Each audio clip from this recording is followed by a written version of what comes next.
Wake up! Hello, everyone! Welcome to the Right Time Archive, and with me are my two fellow Fangire Slayers. With me is my Sentai bro Jared. How you doing? And down below is my Smasher bro Steve Vasquez. How you doing? Well, wake up. It's fucking nighttime, man. We should all be napping at this point. Absolutely. And of course, we are here to discuss our latest season of the Rider Time Archive because last time we finished Build for the last time. The second to third to last time. I was like, wait, what? Yeah.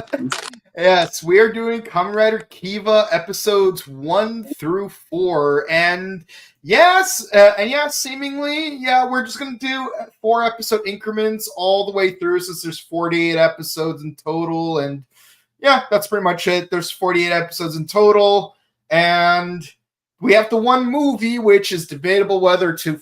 Honestly, it's very debatable whether to discuss it after episode 24 or episode 28. Because somewhere in that ballpark, Kiva does mention, it's like, hey, did you watch the new Kamen Rider Kiva movie? Well, I hope you did your homework first. So, no, go ahead. I'll chime in after. Like, what about the Deno team up? What are we doing with that? So, funny, I knew someone was going to bring that up, so I'm going to address that. See, when I first watched the team up, of course, obviously it came out when it came, like when it was, as soon as it was available, and I watched it as soon as I could. When I rewatched it for my end of the Heisei era thing, where like I did everything from Kuga to Geo all the way through in the span of 1 year from 2018 to 2019. I typically would watch the Deno crossover movie at around episode 8, because that's when it came out in theaters. Mm-hmm. It came out in theaters around episode 8-ish. But the thing is, but honestly, when you go into like where it takes place in the canon of the movie versus the canon of the show, it kind of seems like it takes place sometime before episode 4, and there's even suggestions that it might take place before episode 1 even. Watcher definitely doesn't really help.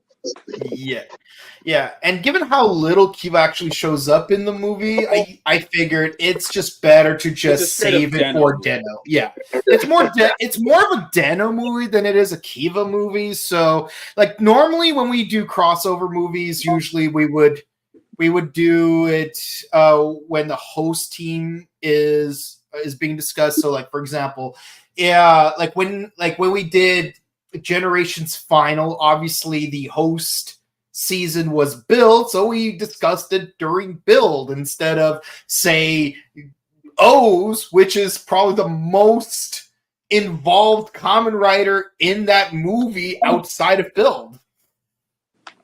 Well, yeah, you can't knock on O's. Voted the most powerful Kamen Rider in that era. Well, yeah, I will give you that.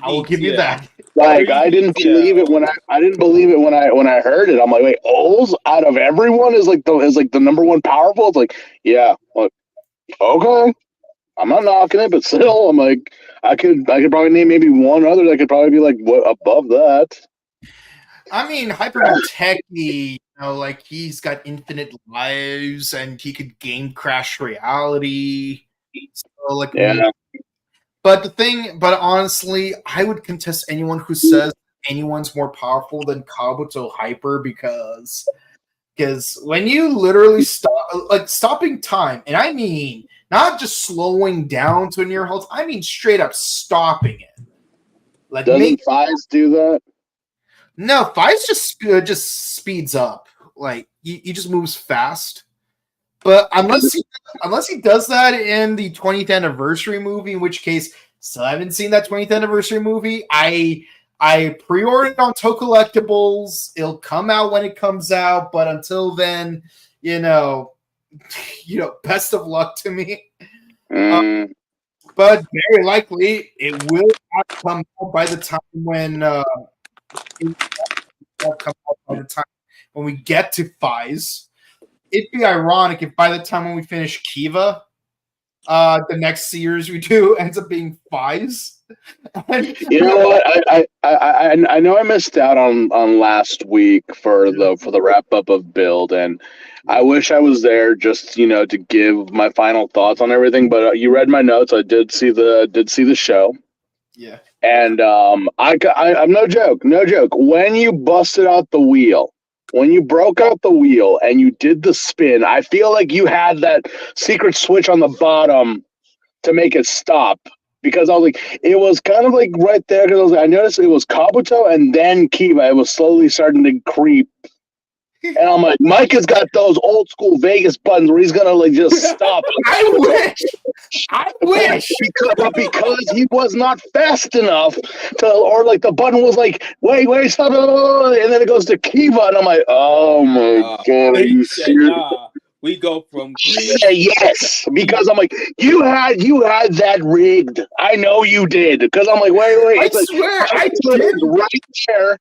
And then there's Kiva. I'm like, and I think the week before we were just like we were sobbing over Kasumi, and now we have Kasumi the series.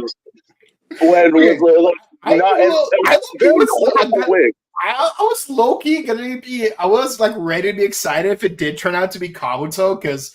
I saw you were like yes, yeah. Oh. You're like, oh, so close, but no dice. It turned out to be 30 black instead of in 31 red.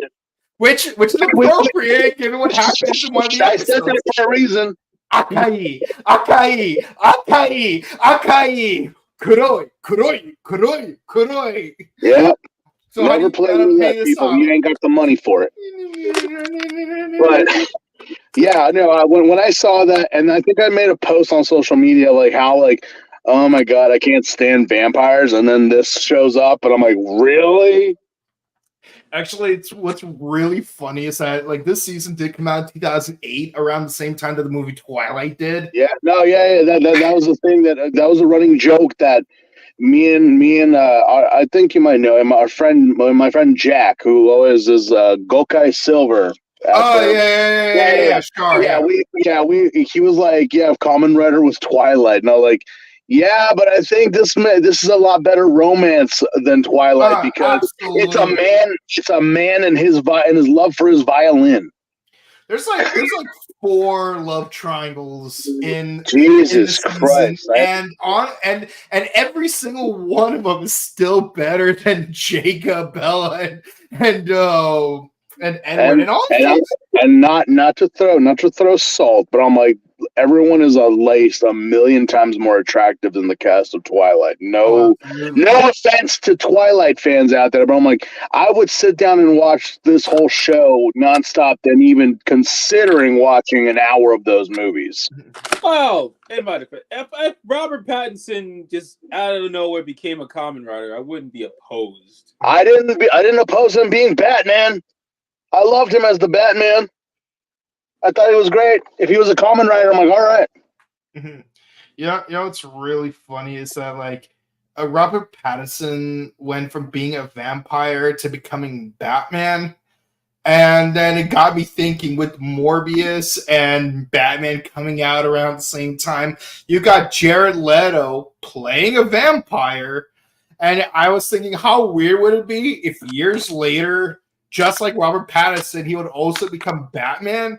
But the crazy part is, he already played a Joker. So I'm wondering, how interesting would it be if there was, I'm not saying Jared Leto specifically, but what if there was an actor who played both Joker and Batman? Again, not saying Jared Leto specifically. It'd be the Bat who laughed. Oh, absolutely. It would be the Bat who laughed, legitimately. But Troy Baker. Troy Baker was both Joker and Batman. Oh, that's cool. Yeah. All right, so let's get down to business, shall we? Because we got some fanguyers running around. Yeah, did he feed the fanguyers? Yes. Yeah. I had a friend tell me it was Fangoria. Did they send me Merman when I asked for Wolfen? It depends on what era you're trying to look at it, though. Right. Yeah. Because I got. Go ahead. My first question to you guys is, when was the first time you guys ever watched Kiva? If you guys have watched it in the past. Oh.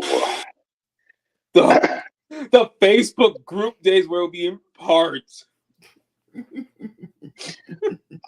It had to be like what, 2011, 2012. Yeah. I did not get into tokusatsu until I think all of us, and even our watchers and listeners, a lot of people will immediately say that they jumped in when they had heard the rumor that there was a Japanese Power Rangers that they could transform into the past Rangers, which was Gokaiger. A friend of mine had told me about Gokaiger, and I was like, what? And I actually seen a magazine about it, and I thought it was a joke. I thought it was hilarious that I was like, what? But, I shut up and ate my words. But that opened such a portal for me, because that was at the time that they were also, again, the Facebook groups doing the TV Nihon broadcasts of it. So you would have the superhero time, and it would be Gokaiger, and then it would be Kamen Rider Oz in his Tajidol form, yeah. Tajidol form. Yeah. And so it's like you would see Gokai Red, and then you see Oz and Tajidol right there, and I was like, okay, what's this show? And then I refreshed my mind. I'm like, oh, yeah, we had a show like that in America, and there was also the Dragon Knight one, so I didn't know. Right. And so I went and watched Oz, and I loved that one. And then I was looking at the list, and then I guess someone was like, the big edgelord was like, like the best Kamen Rider is Kiva. Kiva, like, well, who the heck is Kiva? And I was like, oh, he's riding a chopper. He's a vampire. Okay. So that was like 2011, 2012, because I remember the Go Buster dance was really popular when I was watching Kiva, and it just kept going. But it had been a while because I'd watched it, and then I moved on to Forza and then Wizard and whatnot.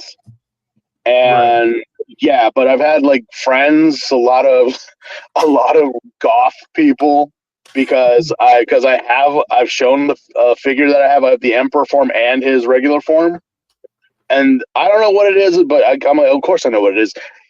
Kiva attracts the Hot Topic crowd very, very. Absolutely. Hard in America, it really does. If y'all need a goth girlfriend, just show them Kiva. You set.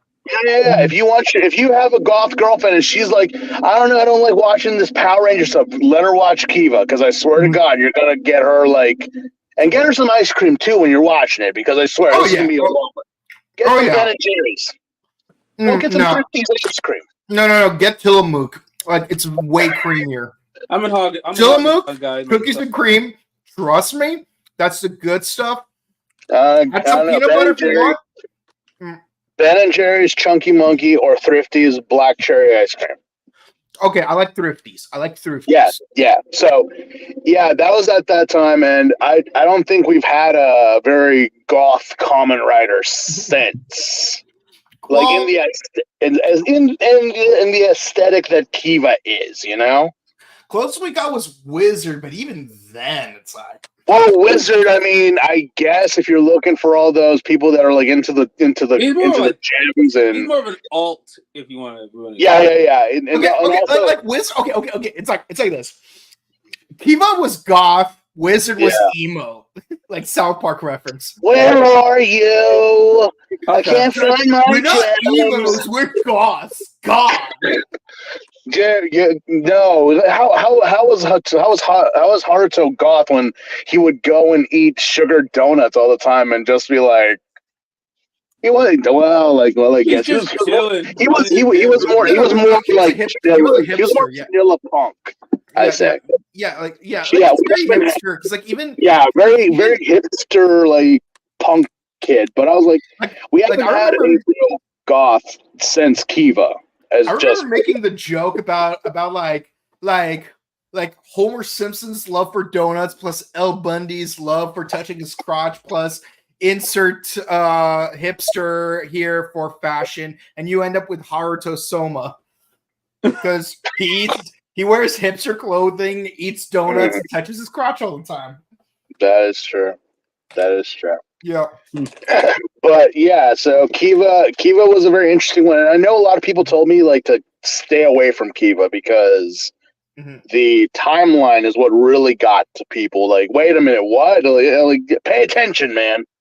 But I personally liked it. I liked it my first watch around. Okay, so. you know, like I'm surprised people complain about that because honestly, I think it handled the whole time split thing way better than Witcher did. And this is coming from some guy who actually enjoyed the first season of Witcher. Like, because at least Kiva gives you cues when it switches between time periods. Witcher absolutely doesn't do that at all. You're like confused. Wait, is this like 70 years before or 7 years after? Because like there's not even like a tonal camera change. Like you know how like in American movies, you know, it's like you have a blue screen filter when you're in America, but then a yellow screen filter when you're in Mexico, and when you cross the border you change filters. Like you could do that for time periods. Heck, Legend of Zelda does that. But no, Witcher does not do that. At least Kiva did. This is 2008. This is Jungle Fury era of Tokusatsu. Like better no, definitely. Oh, absolutely. Like, this is like when, if you talk superhero time back then, this is like superhero time. Go Andre and Kiva. Freaking. Yeah. So, like, there's no excuse of why. And then Bumper, like, narrating, Sasuke. Yeah, no. And I had to remind myself when Kiva was actually airing. I was like, 2008, that was between the Geki and Go-Onger time, so I know that Kamen Riders and Sentais don't really match up in their themes or in how they are like presented, but that was kind of two very upbeat shows with Sentais, and then there's Wataru over here scraping for fish bones to bleach and dye wood. Varnish. Yeah, he's making varnish. So trying to find the perfect varnish to basically surpass his father. Yeah, he's like a teenage version of the arch rival from Hannibal season 1, because you got that one dude who's like with the cello, and he uses cello strings to try to kill Hannibal Lecter. Like, it was a great fight scene, by the way, but Kiva did it first. We just lost Steve, but hopefully he'll be back. It's probably like hibernating and whatnot.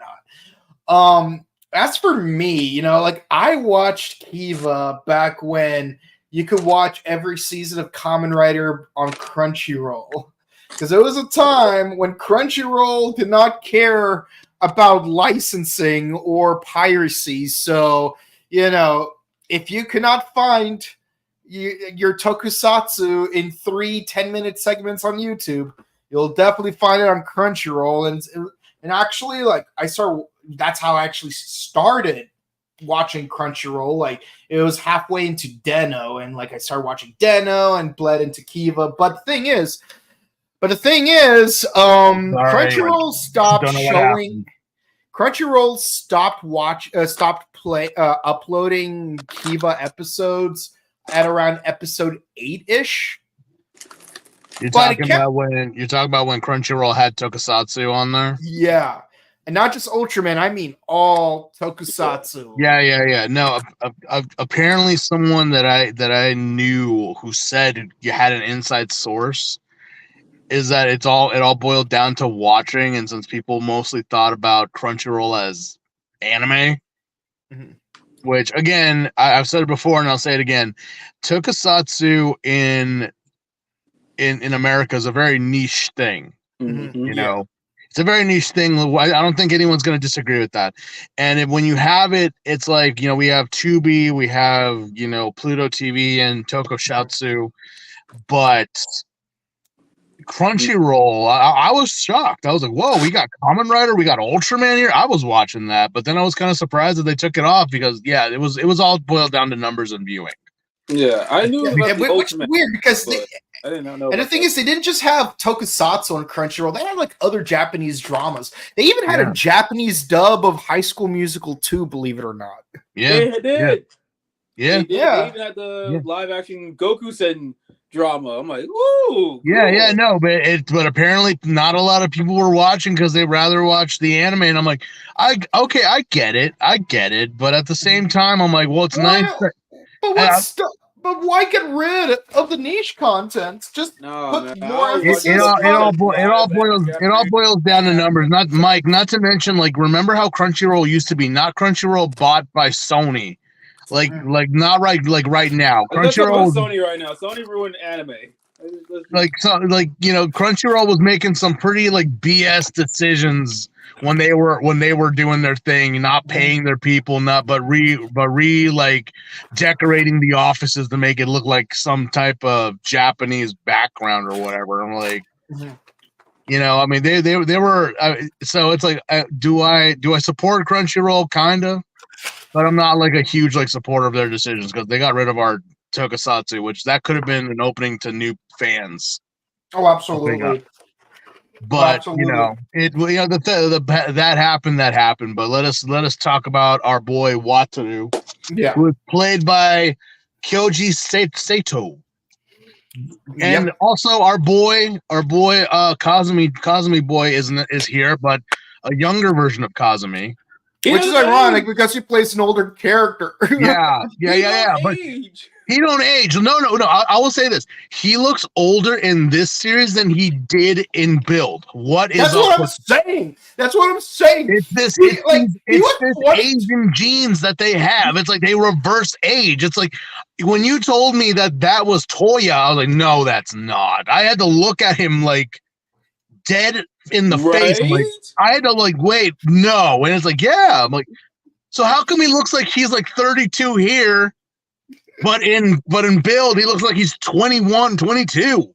Yeah, that's the funny thing. The actor actually is 22 when this season aired, and he looks 32. But then in Build, he is 32. But looks 22. I don't know. It must be aged up 10 years. It must be. There's something. I don't know. That's why. And again, that's what's his name?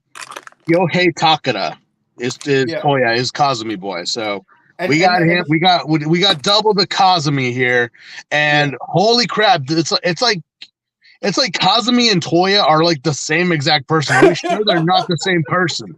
Look at that smug face. He just needs to be screaming out Mitan. He's got to be screaming Mitan and wanting the body pillow. But I think Toya is a lot worse than Kazumi. I'll say this. If they made a Japanese live action One Piece, he should play Sanji so he can say, Yuri Swan! No, he is a total lech. But I have to admit, he got moves.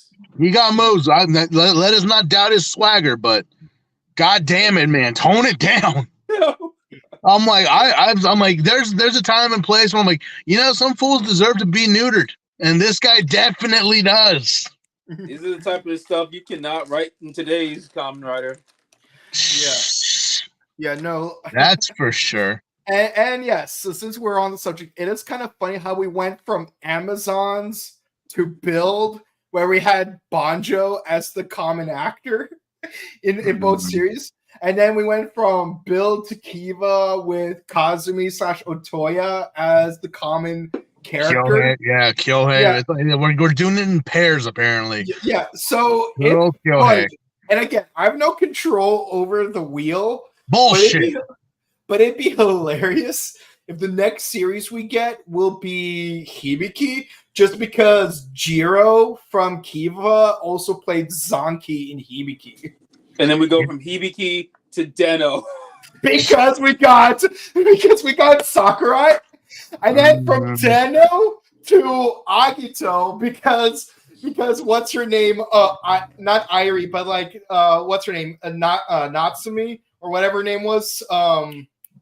God, like the train lady. Yeah. Well, was originally Maya in Agito. So now I'm wondering, did any actors from Agito appear in any future seasons? We're gonna have to do our research, but if anyone can put in the comments of I want to say Geo, but I can be completely wrong. I mean, we're gonna get there, but yeah. So I we think have Geo. yeah. I think Geo, and that's it. So we have it keep this list in mind, folks, because if indeed Mike does roll the wheel again, and we land on what he said, well, we got foresight. But yeah, so yeah, we're dealing with what it would be like stained glass demons in this in this show called Fangires, which a friend of mine kept on saying it's Fangorias. No, it's Fangires. It's Fangires. Fangoria is a horror magazine that has Elvira on it. Yeah. And by the way, what a fantastic cold opening for the series. You know, we got a funeral and everyone's like at a wake and then the guy just like suddenly gets out of nowhere, gets stained glass tattoos on his face. Oh. And then he just murks that chick like 2 seconds in. Like I think that could have been his mother. Or someone like close to him. Did you see how she looked at him like really sad? Like, oh, my child. Like it was a very kind of, and then just the fangs come out of nowhere, suck her dry, and then he becomes a spider? Is it a spider? Yeah. So yeah, very, very universal. It's very like old school universal monster type of opening right there. I mean, that's one way of getting out of the wedding. And what's really funny is that this character is such like a recurring nuisance in the series that in Kamen Rider Decade, literally the very first Fangire that we see in Kamen Rider Decade after the first episode, because like let's be honest, the first episode doesn't count. The first Fangire we see in World of Kiva is in fact the Spider Fangire. Well, you know, you got to use what you got, and you know they got those just laying around. Wasn't Decade like right after Kiva? Yes, so much so that Wataru actually reprises his role before he's replaced by a little kid who previously played the younger version of John Kudoya in Geki Ranger episode 15. Little Geki Red is little Kiva. Mini Geki Red. You know, I actually love how that year Kiva tattoo now. It makes sense. See? It just helped make sense. Yeah. I love how that year we have a mini Geki Red and a mini Kamen Rider Den-O in the same year. Same year. Yeah, no, definitely. And oh god, I forgot what I was gonna say. Shit. It's all right. So, but we are introduced to our main character. So like this scene takes place in 1986, which, by the way, is the year Kohei was born. Yes. It's the year Kohei was born. Yeah, so the year he was born. And we skip ahead to 2008, where in the story, people say that our main character is 22 years behind the times, but I say he is 12 years ahead of his time because he is allergic to everything. He pre-condescended. I can't speak today. He pre-notionally was preparing for COVID. Look at him. I mean, I've been to Japan. I've seen people wear masks way before what we were doing, but Wataru Kyoji over here is just from head to toe, and even goes around in a plastic parka. That's basically me. That is me. That's like he's.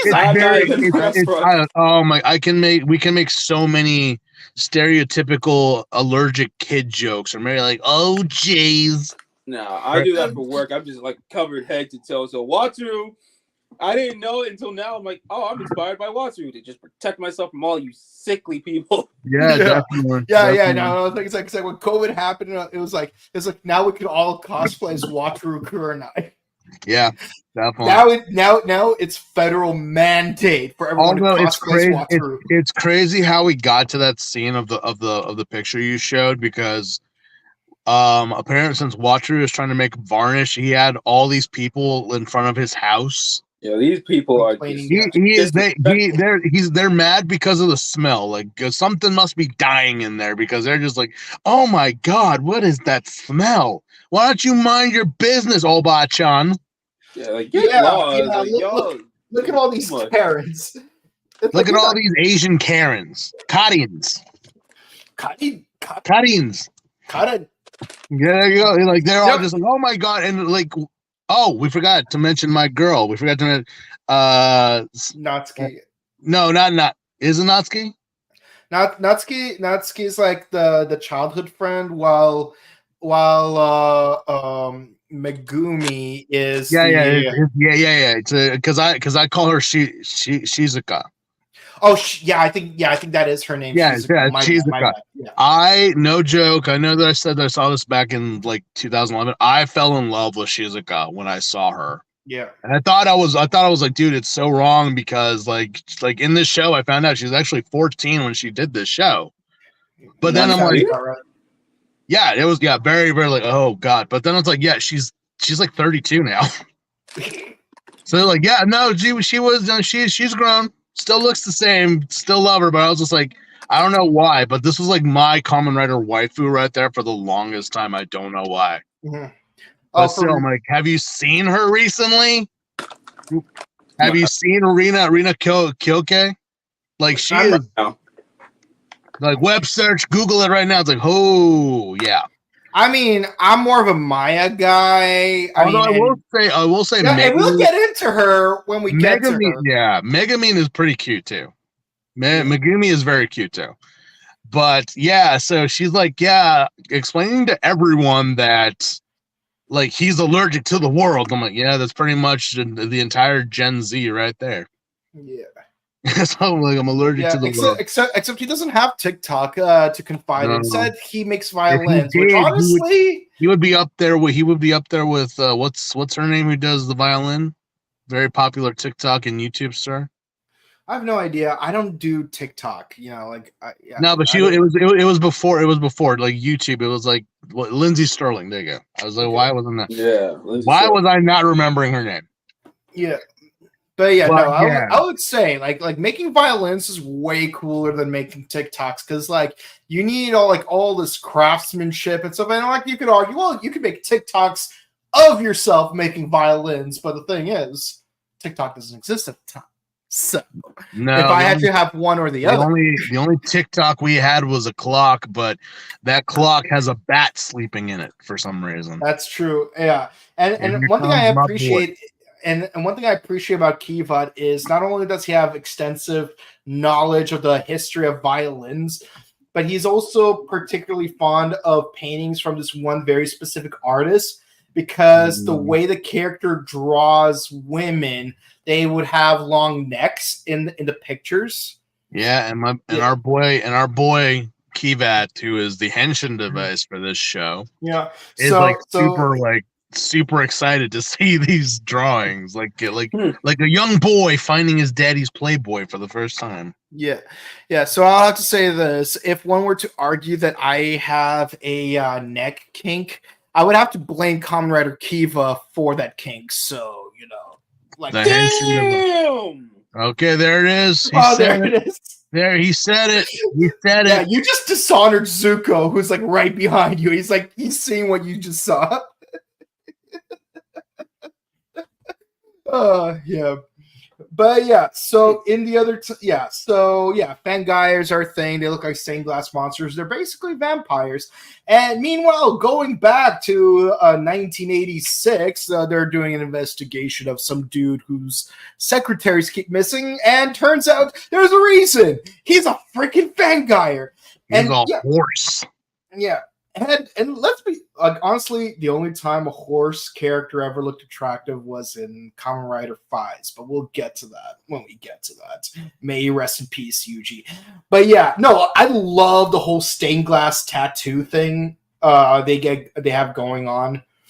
It's like that's where that idea came from, using the stained glass. Not many people want. I mean, I'm like, it's a very wonderful technique, and it also shows like the like not a horrible or hideous transformation that you would see in horror movies, but just like a nice transition to when you see it, you know, it's kind of like it's kind of like an animal just prepping itself. Like, I will attack right now. When you see those stained glass, you know it's about to go down. So get ready. But this guy, this handsome devil right here is a horse-faced vampire thingy. And by the way, I cannot stress enough how much I actually really like the stained glass thing. Because what's going on? Okay, but yeah, back when we were doing Kamen Rider, Saber, we would do a weekly thing, kind of like Bokinger, where they would have the anniversary files for Super Sentai. We would have 50th anniversary files for Kamen Rider, and we would try to the best of our ability to do little skits at the end of every video, just like Bokinger did. But it was COVID at the time, so we were very limited as to like what we could actually do in our skits. But for Kiva, yes, I actually went out of my way to actually learn how to do the to like draw the stained glasses on my face, and I did. And I made sure to make it look exactly like Wataru's in the show. So there's that. And yeah, I even did the chains from like the end of the.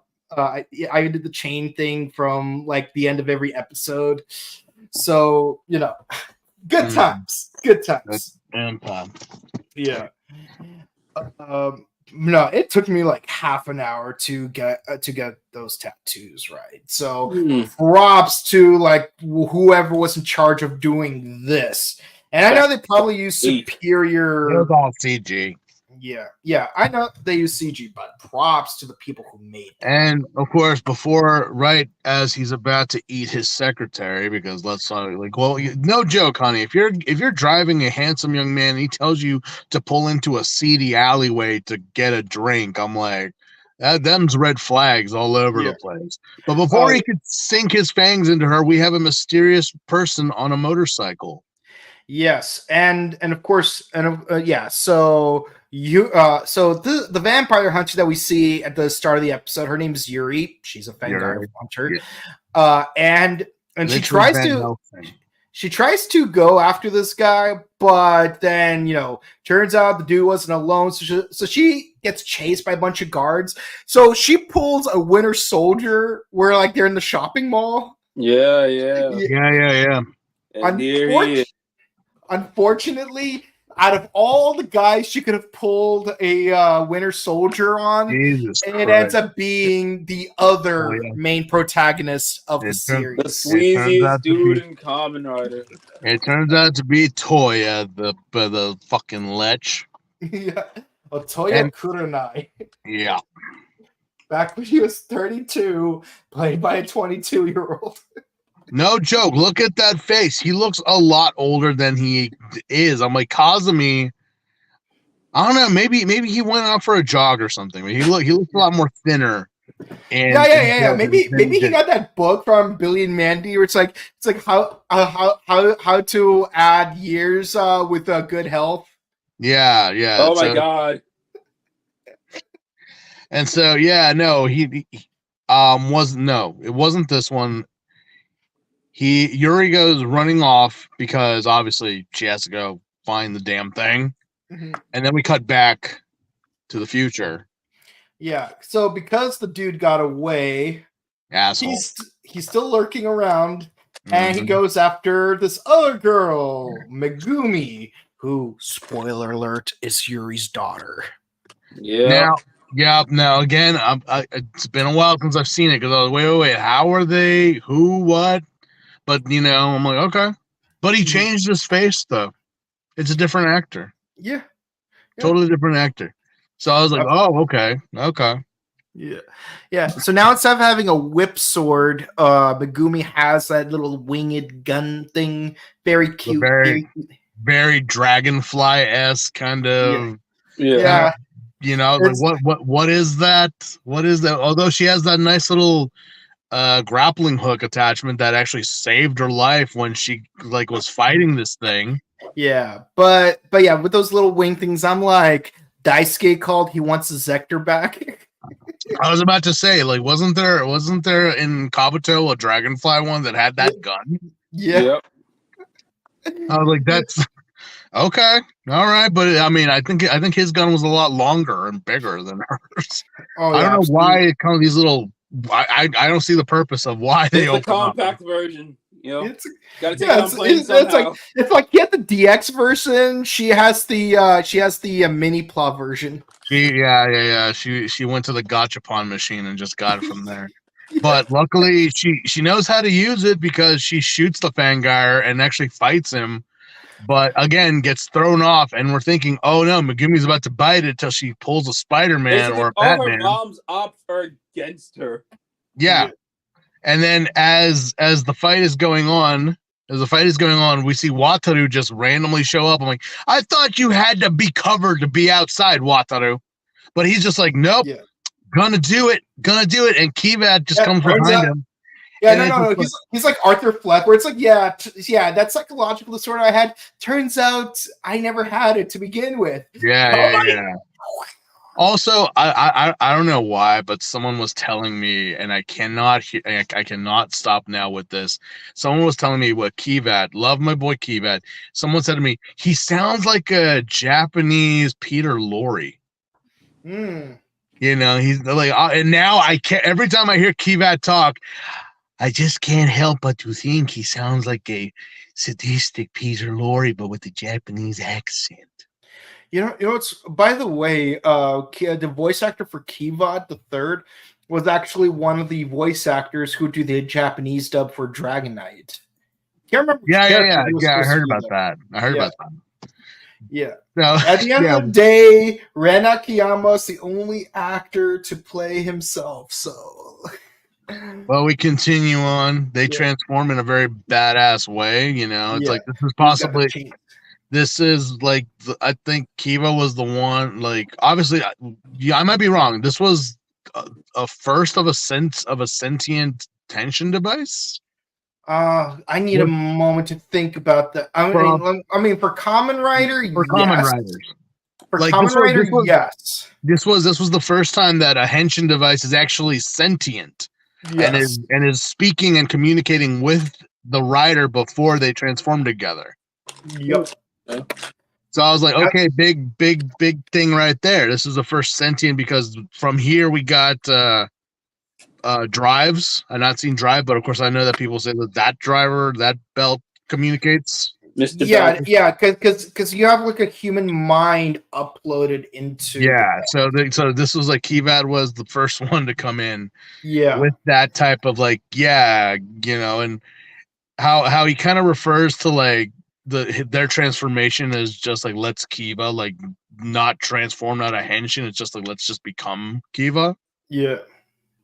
So it's actually pretty cool how like they go at it, and the motif of this rider that, although it doesn't look very vampire-ish, you can actually see the inspiration of it. Well, actually, according to Toei, in their net videos for a decade, it's actually revealed that the motif for Kamen Rider Kiva's helmet is actually a jack-o'-lantern. It did. I will say, I've had people tell me it does look more like a pumpkin, like a jack-o'-lantern, than it did a vampire. I mean, I would carve that out with my nephews. Be like, all right, let's carve out some pumpkins. I'll show them the Kiva logo. They would love that. I remember, in high school, I actually did try to carve a jack-o'-lantern into the shape of Kiva's head. But honestly, nowadays, I want to do it in the shape of Punk Jack's head. So. Although I will say, this whole look for the Kiva looks pretty badass. As you know, we have the whole look, the aesthetic, the red, the yellow eyes, the kind of makeshift fangs on the mouth visor. Yeah, that kind of makes it seem like that, and also the one silver leg with all the chainmail on it. That's like signifying to his rider kick that this is there's a reason why this leg is chained up, people. But he fights the Fangire. He fights him and does an amazing job doing it. It's like he goes into a pistol squad just to like jump up in the air. Then he does the flying kick. And the crazy part is, turns out he has a castle with a dragon castle called Castle That's Dawn. gonna suck for anybody who works in that office building. So every time he fights a Fang guy, they just like, oh, is that time again? Oh, snap. Oh. It's 7:30 It's in the morning. Oh no, it's a damn crescent moon. Everyone brace yourself. They must. They. It's probably like, you know, when they do the announcements, because, you know, when they do the, it's not really a gimmick, but it's like when they use the fluffles and they do the little, like, the sounding whistle. Yeah. I mean, again, do the people in the office, like, they hear that sound? Brace They're yourself. like, oh, crap! It's 7:50. He's beating the brace Fang yourself. guy. We gotta brace ourselves. The poor secretary who's delivering coffee is even in like SPD, when like the giant base turns into a Megazord, we actually get those doors like shutting down and stuff. And even and the one time when it was hijacked, 7:25. Yeah. And then the one time it was hijacked by a monster, like everyone was like panicking. It's like, oh no, it's transforming, but we haven't had a chance to brace ourselves. Yeah. So like, this season would not air in the United States. Let's keep No. Although a friend of mine did point out how okay, so it's a dragon, right? I'm like, yes. How is it able to fly? I'm like, why? Well, look at it. I'm like, do you not know of the bumblebee? Look at the bumblebee. That thing shouldn't fly, but it does. I mean, look at that. Look at the building it's coming out of. Half that building floating in the air. Yeah, so I'm like, don't try to add logic here. It's a dragon that's coming out of an office building. Let's just keep it at that. Yeah. And I mean, we've seen weirder things like Oh, a giant Ferris wheel turning into a lion. yes, we've seen many a machine and many of you know, just random things that just turn into other things. Which, how is that possible? I don't know. It just is. It's Japan, for crying out loud. So don't ask questions. Just sit there with your mouth open and just enjoy the ride. Yeah, and of course, like after he defeats and when he does defeat the Fangire, like its soul gets devoured by Castle Doron, which is though, little gulp. But the episode ends on a cliffhanger where Megumi like sees Kiva and she like tries to shoot at him from behind. She knew who he was. Yeah. She knew who he was. Like that's the thing. Like she didn't say who. Maybe she didn't know he was. Yeah, maybe she didn't know like that it was Wataru. No, but she knew. No, well, no, fuck it. Like Wataru, she doesn't care. It's what she just sees Kiva. It's like. It's just like what do they have on those case files about Kiva? Yeah, it's like, and then she takes a shot, and it's like next episode, and I'm like, that would suck. That would suck. But of course, we go into the next episode, and we continue where we left off. Yeah, Kiva just turns around, gives the forearm, and just like no penetration, nothing. They just bounce off, and he just looks at her and just walks away. It's like whatever, and I'm like, Wataru, when did you become a badass? Yeah, it's like he suddenly turned into the Crow, and he's like victims, aren't we all? Yeah. I was just like, God, yeah. I'm waiting for the NCIS or whatever, like, you know, play me the Who or something as he walks away. Who are you? No, the one in Florida. It's like, yeah. I was just like, I'm waiting for that. And cue opening scene, play music, and now we get into the episode again. And now we introduce the cafe, which will be a good setting. What's up with us with riders and cafes, for crying out loud? Yeah, no, that's a recurring thing because like even in because in Ryuki they had that one in Kuga they had that one cafe. In Old they had the cafe. Wizard Hedwig. Yeah, Ryuki had that one place where what's her name was working at. Blade. We had the Jacaranda in Hibiki. They had that restaurant where those sisters were working at. Build. Kabuto, that place where Hiyori's working at. We got the Milk Dipper. Yeah. Yeah, apparently Kamen Riders drink coffee. Yeah. That is just the consensus. Kamen Riders drink coffee. Well, No, in fact, that's actually a running gag in W because like despite how hard boiled and serious Kamen Rider Skull was, his singular weakness is his inability to make coffee. And that's funny because he rarely shows up in the main series and even in the movies. But the one recurring thing about Skull is that he sucks at making coffee. I'm like, man, how could you be a villain? You can't even make coffee. You can't even make coffee. You were the pre-cognizant of supervillains and Kamen Rider shopping at the Johnny Was. Now, and you can't even make a decent cup of coffee. Yeah. But this coffee shop has been in these 4 episodes. It's a main central thing because like everything happened there, and it is still happening there.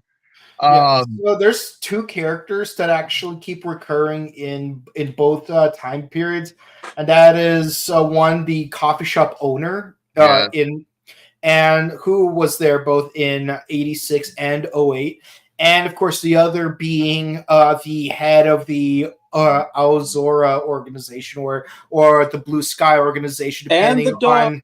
Let's not forget the dog. Dogs don't live 22 years. Yet this dog. Shut up, Michael. Don't you fucking beg that as much as I wish they could. I was like, no. He was a good boy when he was in 86, and I'm like, I know what you're gonna say, and I want you to stop because apparently this dog is like, I'm like, you for so many should not be, but you're still here, and you're able to walk perfectly fine. You are a damn good boy. You are a damn good boy.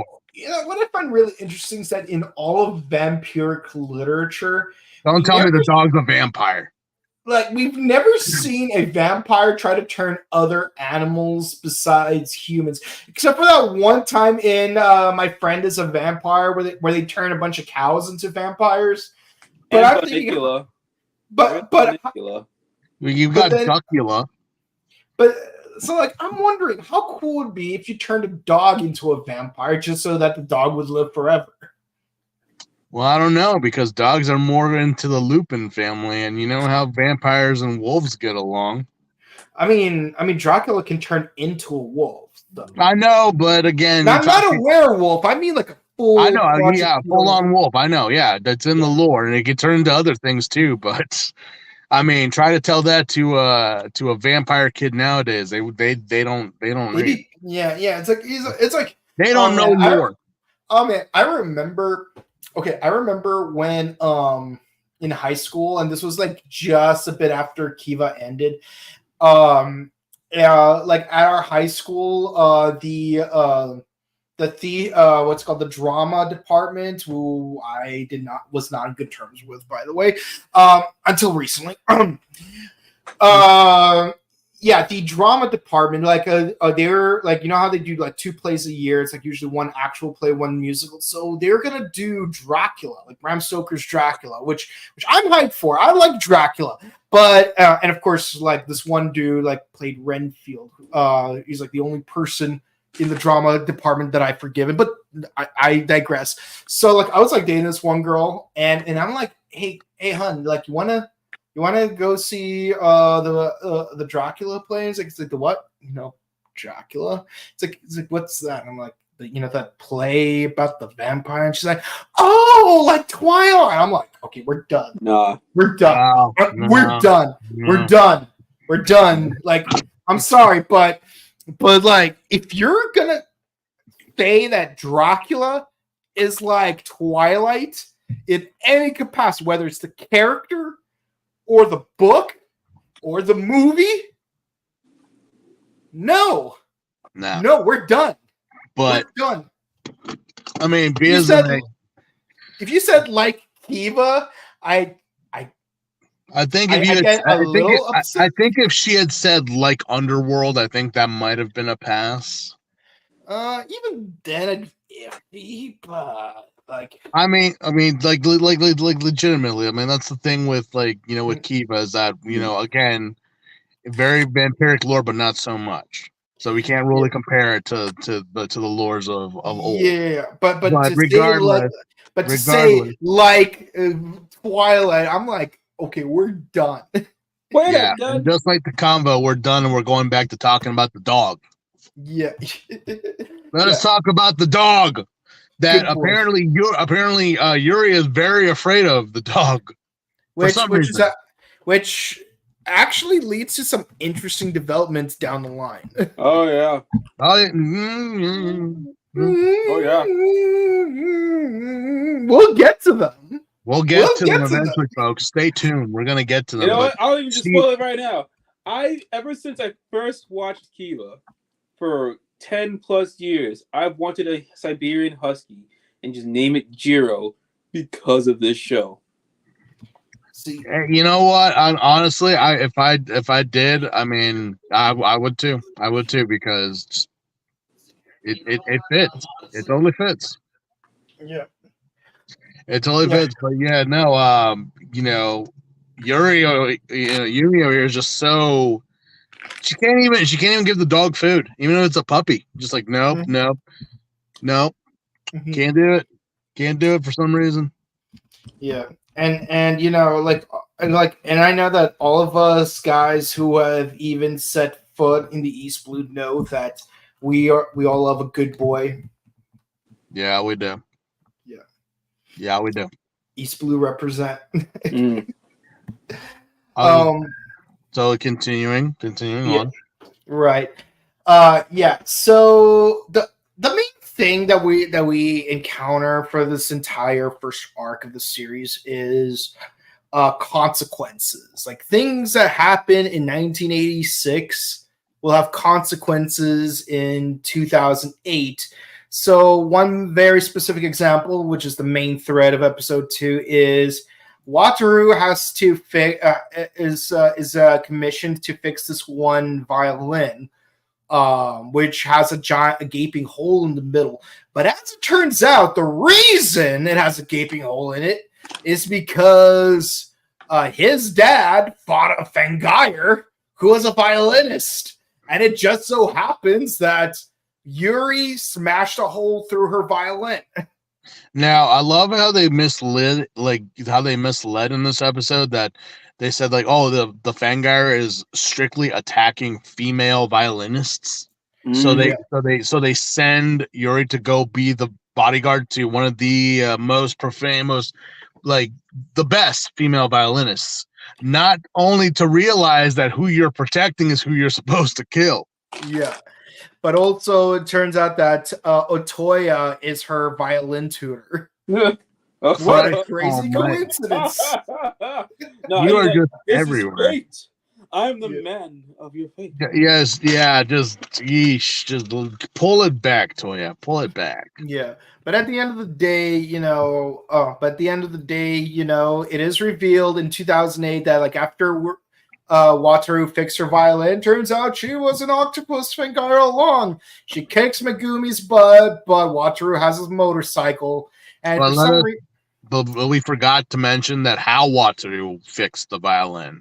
He was about to commit heinous acts of debauchery to get the patchwork for the wood. He's like, that wood is good. Nah, you gotta get out of here. And my girl Shizuka has got this fucking saw ready to saw this man's sign for, I think it was a ramen shop or something, and they just booked it, just like whatever, and they go to the cafe where Megumi is, along with the owner and the dog, best boy, who is now pushing, I'm assuming like almost 200 years, but still going at it for best boy.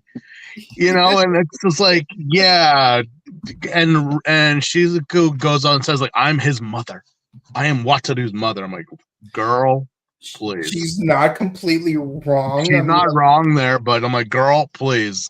But he begs the owner to give them the table that they wanted to fix it. It's like maybe your mother, but she ain't your mommy. Yeah, no. See, I can't say that character's name yet because we haven't got to that character. And we're not going to. Don't spoil it. So I'm like, I know. maybe your mother. I know. We've seen it. We've seen it. The show. We've seen it. I know. We have seen it, but our fans probably have not seen it, so they're waiting for us to see. Then you made Darren cry. You made him cry. But yeah. All I'm gonna say is I can't wait to discuss episode 46. That's all I'm gonna say. You're a monster, Michael. You're a monster, just like the theme of this whole series. Because we find out that that woman has been harboring. Well, she literally targeted Wataru because she knows who he is. Mm-hmm. All these fangires know who he is. Yep. Mm-hmm. They all know him. Because why? Because it turns out your dad's a piece of shit. Yeah. Let's get to that in a minute. Turns out your dad's a piece of shit. Poor Megumi was suffering from hentai attack and getting strangled by the damn racetracks until you showed up to fight, and then you had that whole runoff. You were playing chicken with a tentacle monster and slammed her into the side of a I think it was a Civic. Yep. Yeah, and Hondas. Is that not a badass bike for a Kamen Rider to have? I would not like. It's a more traditional looking bike. It's seriously. I'm like, if Kiva did not have a hog, I would have been insulted. Oh no! This guy deserves to be riding like a hog, not a motorcycle, not a crotch rocket. He deserves to be riding a hog. Yes. Rogue hog. Yeah, give me the motherfucker that give me that babunder energy. Rev that bitch because this guy is full on just. Yeah. You want Harley to be like vroom vroom. You want to rev that Harley. Straight up cock diesel. Yeah. We get. I do find the wheels thing on the octopus. Where did they get the wheels? Like it just sprouted wheels out of nowhere. Yeah, they had that whole kind of speed skating. Okay, but so let's get to episodes 3 and 4, which is a two-parter and the first of many two-parters in the series. Jesus. And here we're introduced. So here we have an actual screenshot of the owner of this cafe who hasn't aged a day in the last 22 years. No, he has not. Again, what is it? See? It's in the rice. I know it is. It's in the rice. I know it is because look at them. They're all just, especially the owner. The dog has aged and hasn't. It's still walking around. What are you feeding the good boy? I want to know.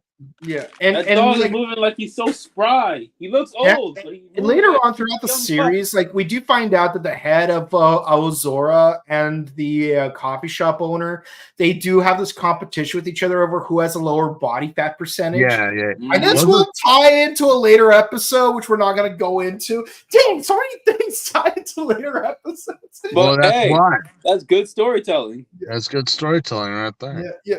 Man, Chekhov.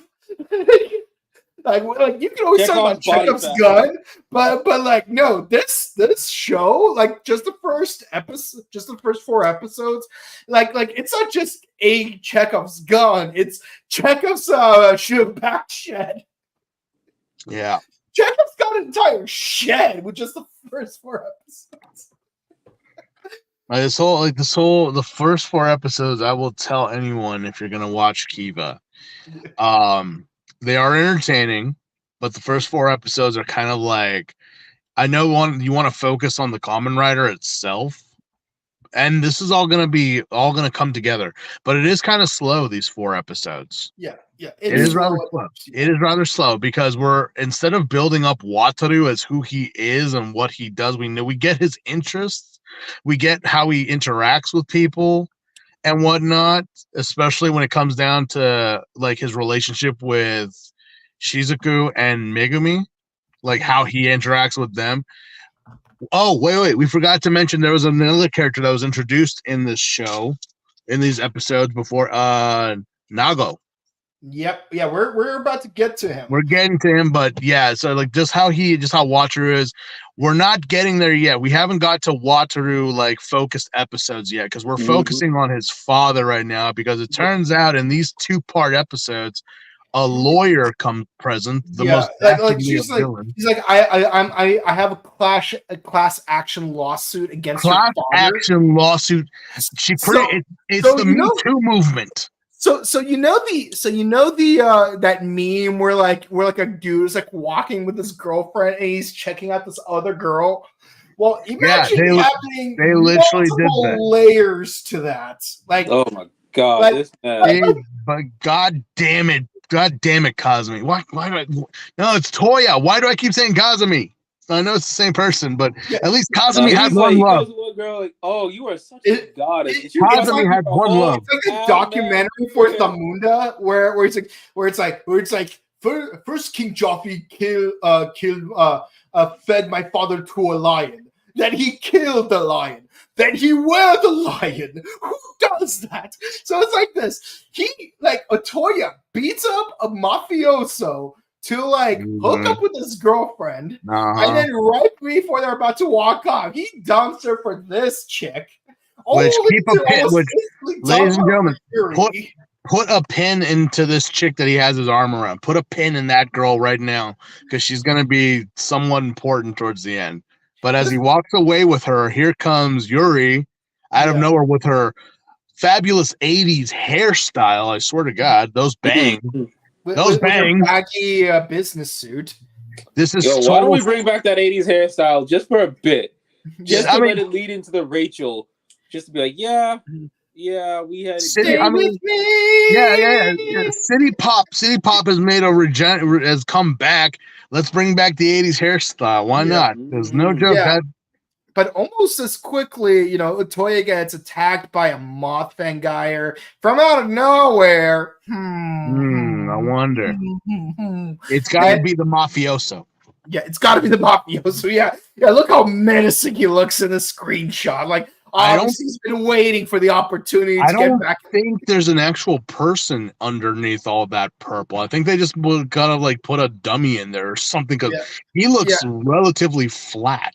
It's like they just randomly took Whoopi Goldberg's sweater from Sister Act and just randomly placed it on the pavement and you know what? Let's put some mannequin hands in front of it, just to make it look like a person. Yeah. Because I guess Toya really had a lot of game right there. I'm like, you are such an asshole. Like, no joke. If Twitter was a thing back in the 80s, your ass would be screwed. He'd be top of the list. Your ass would be on so many ban lists. But because he is a famous violinist, I always where does he get this confidence? I'm like, well, you know what? It is very hard to play the violin. It's considered to be one of the most hardest instruments to even play in the modern age. Yeah. So and he doesn't just play violins. He makes the gods cry when he plays violin because apparently when he plays, it costs 1 billion yen just for him to play. Yeah, it costs 1 billion yen for him to teach people how to play. So turns out Wataru learns that a lot of people have grievances against Otoya, and it's always the same story. Like he does something, they're like, how are you gonna pay for it? He plays the violin, and they're like, oh my god, your violin is so amazing, let me sponsor you. And then something seemingly good happens, but then something horribly bad happens. And they're blaming him for their own their own screw ups. Yeah, so you got a host club owner who's been reduced to selling ramen, and then you got a guy who wanted to own a casino in Vegas with a bunch of French people, and I haven't seen so many white people in a single screenshot of Kamen Rider. And here we thought the only thing white was the right. But no, there was occasionally see a white person here or there. You would occasionally see a black person here or there. Heck, it took an entire movie for Kamen Rider Grease to have 3 white dudes in it. Yeah. But in here, it was just, yeah. So, and again, they would get mad because he would get his way out of it. But still, it's like, well, you guys were the ones that put faith in this guy to do what you thought he was gonna do. I think he was going like akai, akai, akai, akai, kuroi, kuroi, kuroi. Yeah, yes. Stop betting on red. You're It's not like, getting it. And he kept going for the same damn number. Did you even like watch those Morongo commercials where that Lucy Liu lookalike turns into a Ted Danson lookalike? Remember what he would say? Always black, always bet on black. Now that's fun. We're not sponsored by Morongo. Just letting you guys know. Please gamble responsibly, or just don't do it at all. Just saying. But whatever you do, don't gamble on a Toya. Gamble your lives, never your money. But no, it's like these people want to get mad at Toya, but I'm like, you guys are just like they said, it's like you guys were the ones that put the faith in him. He had no obligation to what the hell you guys were planning. And I like how Yuri's just standing there the entire time, just watching over him. It's amazing how no one mentions Yuri in their recollection of the story. You know, like it wasn't until we get like back into the flashback. Oh, she was there. She wasn't there in the flashback with these old geezers that lost their shit, but she's there when they just hating. Yeah, well, she actually did appear in their flashbacks. It's just that she had such a minor role in them. But again, it's like this lawyer just pulls out a phone book of like literally like how many people his dad has screwed over. But it's like you hear all the stories. It's like, no, they screwed themselves over, not him. He had nothing to do with it. It's like nothing stopped that one dude from just like, I don't know, making him do all the dishes. Yeah, no, like nothing stopped them. They willingly chose to like just let it be. And I was like, yeah, you guys have yourselves to blame. Now, of course, going into even like in Disney shorts, like when Goofy like had like an expired credit card when he was eating at a restaurant, what did he do? He was doing dishes, and then he got his credit back, and then he lived it up, and then he ate at a restaurant. Then he maxed out his credit card. What did he do at the end of the video? Oh, he did dishes again. Trope. Yeah. But yeah, no, and poor Wataru, this lawyer, I'm like, wait a minute. As Shizuka said, well, isn't the statute of limitations up? It's been 22 years, so what the heck? What's Wataru gonna do? And it's more why like so long.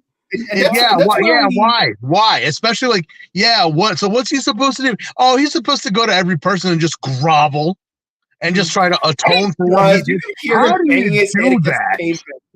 How the you actually hear his head banging against the pavement when he grovels? Yeah, you do. You're like, oh my god, just Kyoji, god damn, you were like really giving the forgiveness. And I didn't really understand like watching it back then, like, but he is when you get down on all fours and like literally are bowing like all the way down, your head on the floor, yeah, that is like, you fucked up. And I'm like, what are you doing that for, Wataru? You didn't do anything. And the crazy thing is, like, according to Japanese customs, you're only allowed to do that once a year.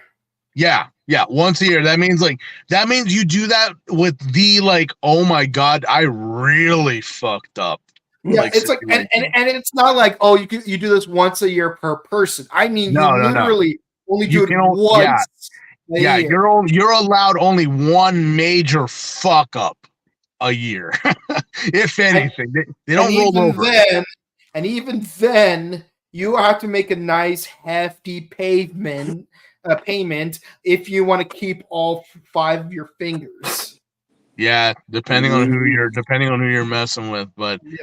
Yeah, but we had the, was it in episode 3 or was it in this one where we also had Naga show up? Yeah. This is when he first appears, and he's going after some German dude, and this time you know for sure he's German because you see the German flags everywhere. Yeah, he was speaking it. I was like, wait, what's in Deutschland? I'm like, that's German, all right. Yeah. He ain't Dutch. I know the Dutch. Still don't forgive them. Samurai Champloo reference. I still don't forgive the Dutch for what happened in Nicaragua. I thought you were referencing the Dutch because of Samurai Champloo because the baseball. Well, yeah, that too. No, not the baseball episode. The one with the gaijin dude. The gaijin episode where it's that tall guy who's dude. Who finds that little skull thing that Fu had? That you one. Should not show that to anyone because it turns out it has little crosses on the inside. It turns out that he's somewhat of a diplomat or something, but he's a gaijin. He's a total weeb because he loves to be around the Asian culture. Yeah, but he's gay. And he's gay. Yeah. Yeah. Don't tell us we weren't progressive back then. They have homoeroticism. There's no country better than Japan. You could just hear all the weeboos chanting for him, even still to this day. But So, Naga takes everyone out like a badass, like a scene from the Yakuza franchise. Yeah. And I'm surprised. He likes buttons too. Like that's his gimmick. Taking the button. I didn't realize that till I was like, wait, what did he take? He's like, a button. Okay. But he chases this very portly man with his sushi and food out the window. Which I don't know how this guy ran so fast. I'm like, okay. But then holding a hostage. He takes my girl and is holding her hostage until Naga shows up and kicks his ass with a kendo stick. Yeah, and he goes like full Patrick Swayze. We're like that first full on Roadhouse. Yeah, we're like where he takes the dude, like the dude's got that knife. It's like whoosh, and like instantly gone. It's like take the trash out. Yeah. And the bounty. Pay your kids through college with it. It was to the what was it, the underprivileged children's fund? Yeah. The underprivileged kids. So it's kind of like he's a badass, but he's a badass with a heart of gold. He's like, oh my god, he's like it's kind of like, because again the chairman or the guy who's in charge of the secret organization that is literally Van Helsing. Yeah. He literally tells Megumi, like, why do you hate him? Like, he's such a good guy. Because apparently Megumi and him have a bit of a history. Mm-hmm.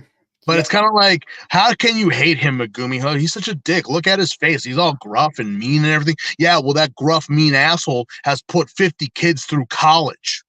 It's like shut your mouth, Megumi. Family Guy reference right there. Yeah. Like shut your mouth, Megumi. Yeah, well, that badass donated his own blood to kids. Yeah, with cancer. Like shut up, Megumi. I know you're cute, but shut up. Don't you talk bad about Naga. But then we know, but it's just like, you can't hate on Naga at this point in the show. Yeah, right now he's still just the dude. He's still just a man, a myth, a legend that even when Wataru goes to talk to him about his dad, because he's still trying to make penance for everything his father did, Megumi gets insulted that like he doesn't talk to her, instead he's talking to him. Yeah. She even tells the owner, like, what? You're not joining me? You're not taking my side? He just shuts up and makes coffee. Yeah. She's like, why? Like, of course, Walter gets his butt kicked by the same moth Fangeyer that his father fought away in the past. But incidentally, when he was about to bad punch her, yes, like how Batman like repeatedly punches a dude until he's like one punch away from death. It's like, no, hey, this next punch could kill you, but I'm gonna let the justice system take care of you instead. But no, it's like, but like before he could do the bad punch, she's like, Otoya sucks. He's like, no, my one weakness. How dare you exploit my She literally pulled a Martha. Yeah. Oh. Like, Martha! Like, why are you saying that name? Why are you saying that name? I would love to see like Batman fight Aquaman, and then like Aquaman would be like, Saint Thomas, how do you know that name? Yeah. How do you know that name? But then we cut into like, they wind up fighting, and I'm like, yeah, no, the moth creature is actually is it a surprise of who it is? Because I'm just like, really? That's kind of like the red herring was. Yeah. Yeah. So we do have a ride along in episode 4 between Wataru and Nago, and of course he beats up another mafioso, steals his butt. Yeah. Who like, apparently was screwed over by his dad again.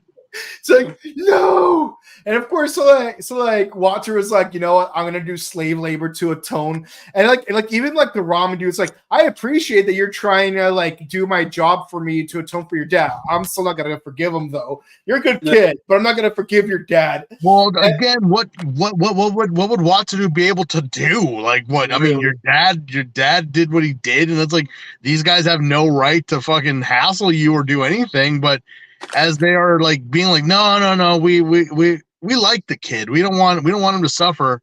That's when they get the double cross from the lawyer. Yeah. It's like, you know what? We forgive this kid. He's actually trying, and we can admit, you know, it is kind of our fault that we lost everything. And if we're being honest, I like selling ramen. It makes people happy. Yeah, you know what? I like working with kids too. Kids are a joy in my life. He's like, yeah, well, I'm not forgiving them. And I'm like, and I feel so sad too. These guys finally learn to let go of their hatred and learn to enjoy the simple things in life. And yet they couldn't have 2 minutes to truly appreciate those things. Nope, because as always, the dirtbag lawyer was the one who wanted all this bullshit to go down. Yeah, so she fights off Wataru, kicks his butt again, and then when she is exposed, it's like, yeah, see, I remember, you know that flashback where remember when I told you Toya dumps that rich woman for that meek girl? Yeah, remember when I told you guys that to put a pin in that situation? Well, we're coming back to it. Pick me girl that Morphonia lookalike was me. It was me, Dio Brando, this whole time. I'm like, oh. Kono Morphonia da. So let me get this straight, Little Miss Moth. You made this all happen because you were the pick me girl, and he didn't pick you. Quite literally, he did not pick you. Well, when the fuck does he? I mean, besides Yumi, it's like he doesn't really. He picks everyone, but he default goes for Yumi, which I'm like, okay. You're a woman with a pulse. That's all. Yeah, pretty much. And it's just like, I'm like, yeah, it had to be the silent bookwormish type that just for some reason. But before biting the big one, she reveals that his dad actually did do something nice, which I'm okay. What is it? He played music for flowers. And it's not something that he was aware that she was there. He was just playing and enjoying it. He had no idea. He probably doesn't even know who this bitch is. He's like, no, just playing. It's just some random girl for him to hit on for 5 seconds. Yeah, it's just like, okay, like this has got to be the weakest fangire like motivation I've ever seen in my life. You can even say that mafio dude's girlfriend, like at least like he gave her like 2 minutes of his time by fighting that one dude.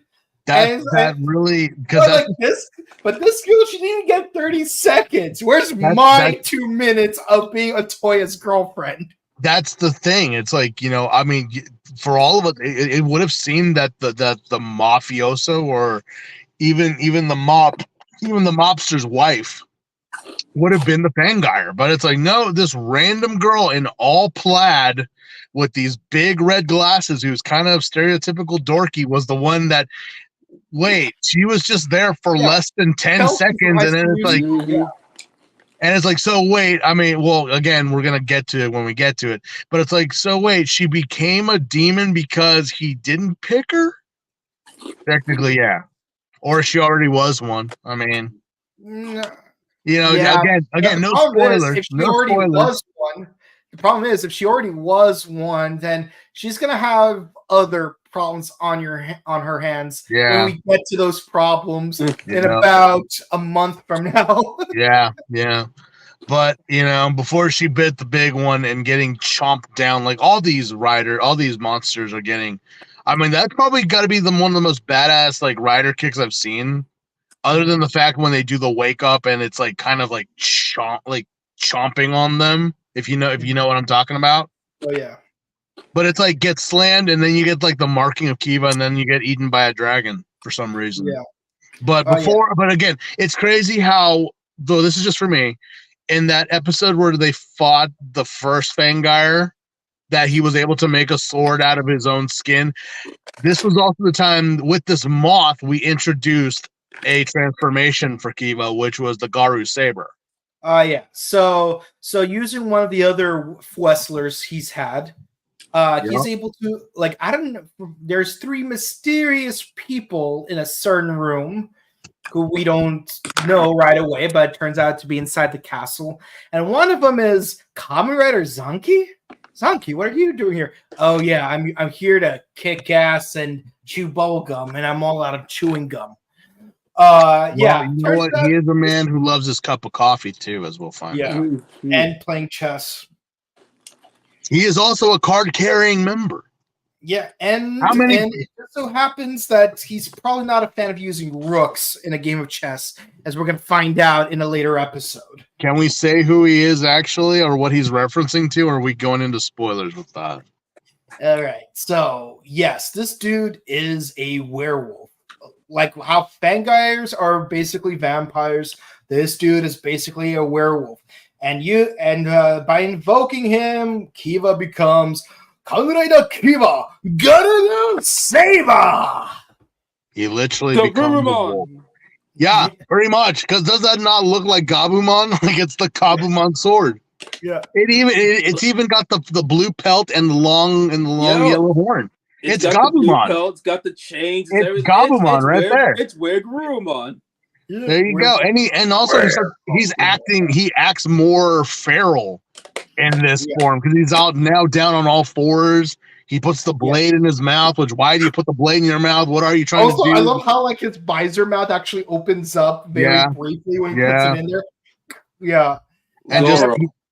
Zoro. He's literally doing Zoro. He's doing Zoro, which is great because like when we get to another episode later, god damn it, so much foreshadowing. Someone was telling me, and I had to correct them. They're like, "Is that not the voice actor of Zoro? They kind of sound similar." I'm like, you could mistaken that, but it's not. It's not Zoro's voice actor. I know who he is. I mean, he does have a Zoro. He does sound like him. He kind of would, but it's like, no, it's not. And I even looked him up to be like, okay, I've seen him before. Where have I seen him? And he has been in a few movies that I have seen outside of Tokusatsu. So I was like, I could have sworn he looked like one of the aliens from Godzilla Final Wars, but that was a totally different actor altogether. Yeah, I'm actually looking into to see if he's done any voice, if the voice actor for Zoro did anything, but I'm not seeing any Kamen Rider for Zoro's voice actor. So no. It's a very niche thing, but if they do, it's usually like an episode, like a monster or something. But then they have their own vocal cast for that. But we had Jiro. We don't get his name, but in this, we don't get that till later. But we know his name is Jiro. Wait, hold up. No. Oh, actually, interestingly enough, the voice actor for Zoro did do the voice of the narrator in Kamen Rider Hibiki. That sounds about right. Yeah, and he also did the voice of Hiradeki Mides in Go Onger. So he was involved in a tokusatsu the same year, just not that. Just not this one. But here's where it gets a little bit funnier, though. He also did the voice of Garu from Uchu Sensei Q Ranger. So he did play a blue wolf in a tokusatsu, just not Kiva. Not Kiva. No. I could have sworn that voice sounded familiar, but all right, there it is. Yeah. But man, I love. I will kind of believe like I would have felt more better if the first Fangire, because that one seemed more of a threat than this Moth one to summon like an upgrade, you know? I kind of felt like the Moth was not worthy of being killed by the Garu Saber. It was just like, could have been a rider kick, but no, who knows? Yeah, but still, it was an impressive entrance, and his finishing move, where like he basically does a flip and slashes her with his teeth. It's like that's actually kind of dope. I'm not gonna lie. It's literally a blue werewolf. It is literally Wergarurumon 100%. Yeah, good doing the Zoro thing. And like if you've ever tried putting a sword in your mouth, that thing is heavy. It's heavy, yeah. Yeah. Even if it's a plastic sword, it's still heavy. Yeah, strong jawline. Yes. Why do you think Zoro's been doing it for years? Yeah, Zoro, man, like you got your thing going, and that's pretty much it. Like Wataru just plays the violin in front of a bunch of flowers, like his dad did, and that's pretty much it. That's the end of the episode. That's the end of all four. As I said, not much happened, but we do get something between father and son of like what is to come and what is to happen, but also this organization of what exactly was Naga talking to the director about their rider system. That it's as equal or more powerful than Kiva's, and I'm like, what are you talking about? What are you? What is it that you guys are? What is it that you guys have? Well, we know what you have, and there's some debate on that, especially when it gets to that point. Stronger than Kiva? I don't know. Stronger than Kiva. That's what Naga said. That's what he said. Like my rider system is more powerful than Kiva. And also, what is this threat that they have with Kiva? It's like him walking around is literally like if it's death incarnate, which he's pretty much done the job that you guys haven't done. Right. It's literally the human. Oh, dang. I was worried you got. Yeah. No, you're right. It's like I'll say this. As far as like watching the series for the first time, like you do wonder, it's like what do they know that we, the audience, do not know? But since this show is nearly 20 years old, I'm like, well, spoilers. We already know. Yeah. But then again, it's nice to sit down and talk and not spoil it with those who do not know, because that entices you to watch and then come back to us and hear us talk about it. Oh, absolutely. And we appreciate you guys like listening, showing up on a Sunday night to listen to us talk about it. Jared here. I'm tired. I have to get ready for work. All right. So Jared, before you head out, what scores would you give these 4 episodes? 10. Just for the sheerness, just because I love Kiva, and it just brings me back to like 2012, sitting on my couch, putting on Facebook, watching part 1, 2, 3, 4. Dude, Kiva will always have a special place in my heart, and I'm still waiting on that day to get the Kiva logo on my wrist, just to go coincide with my Geki Ranger claw. And just seeing Atoya, I'm just like, oh God, this could not be in Toku today. Oh my Kazumi, you were bad. No wonder is worse. No wonder Mitan was kicking your ass in the beginning. She watched Kiva. I'm pretty sure that the actress who was Mitan said that she watched Kiva as a child. That would be funny. Although that would make it also a little bit creepier. Well, I mean, if my girl Rika was like 14 when this show was being aired, I'm like, okay, well, I mean, it is what it is at the end of the day, honestly. I'm like, how many people are in like Kamen Rider and Sentai now that they have said in interviews that they watched Super Sentai or Kamen Rider when they were children? That who their heroes were. I'm like, yeah, the people who watch Kiva are now the Kamen Riders of today. Yeah, it's true. Yeah. Okay. So Kaho Takada was born in 1996. So she was about 14. 20 when she was about 20 when Build was on TV. Yeah. Yeah. So that's a close call. That's But I'm I curious was if I made sure when Build was there, and I'm like, ooh, I don't know, maybe. yeah, she is looking me too. That reassurance of being a close call is my Monday. Every week going through K-pop, I'm like, oh, I don't know, maybe. Whoo, thank God. Yep. Yeah, I'm curious. Like, I'm curious if like her profile shows anything of like whether or not she watched Kamen Rider as a kid and what series. Because like I know like lately, actors is Tokupedias like tell you what tokusatsu they watched as a kid or what series they watched before trying to audition for their role.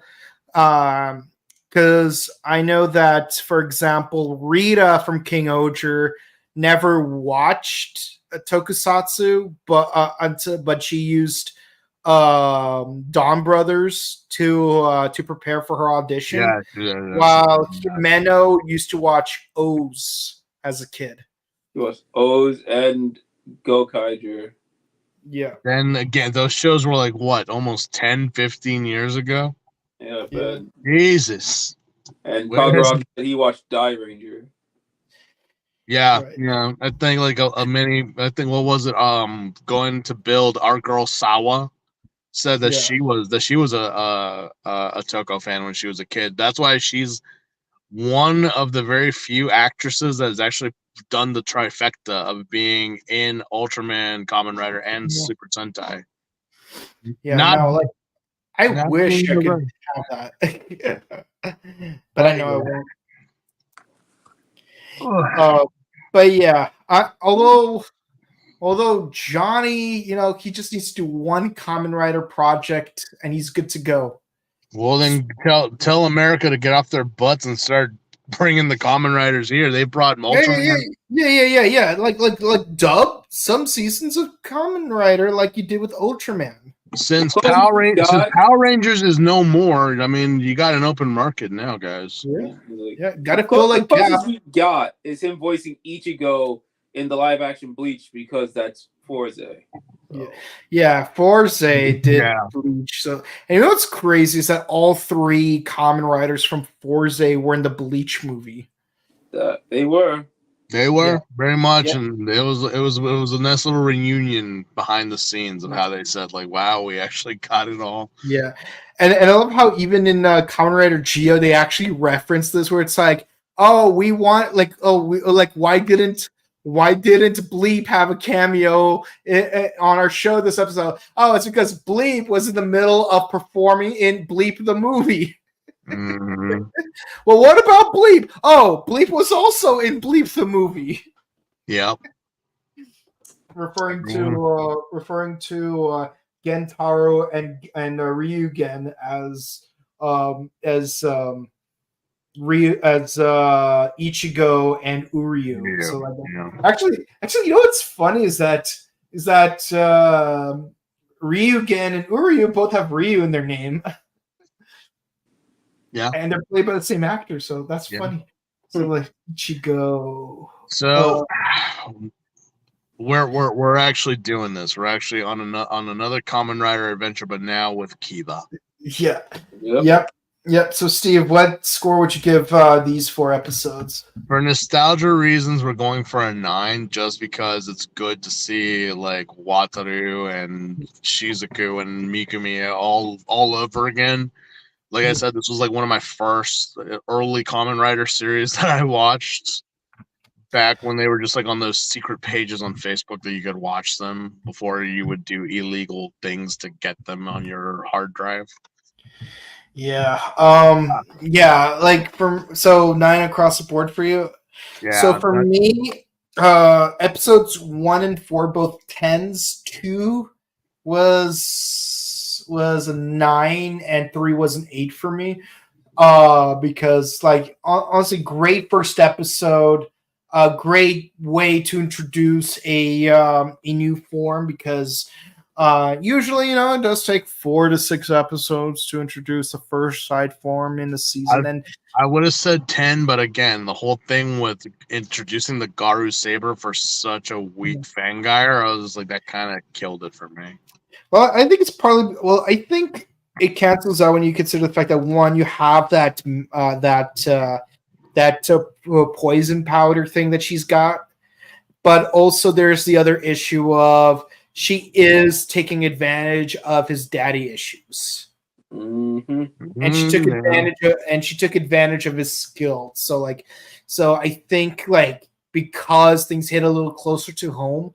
But I think it's also ironic that the first form that he uses is in fact Jiro because of reasons we're going to get later in the very next episode. What happens within the next 4 episodes? You mean? Yes. Yeah. So tune in next week. Tune in next week, guys, when we discuss the next 4 werewolves episodes. Like cream in their coffee. Yeah. All right. Okay. How much sugar does a werewolf take in its coffee?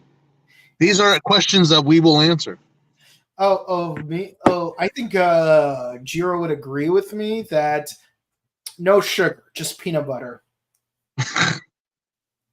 Humans love peanut butter, canines like peanut butter, we all like peanut butter. It's because he's a dog. There's a lot of good boys in this series. Jiro is a good boy.